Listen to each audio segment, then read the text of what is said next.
Right folks, onto the cattle side. I think one of the most important abilities we've got as farmers is the powers of observation.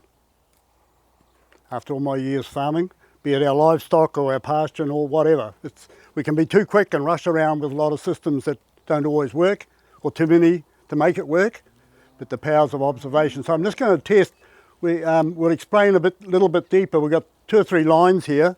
Just want your impressions to start with as farmers and others to tell you what you think of this group of animals we'll bring in now, Robbie.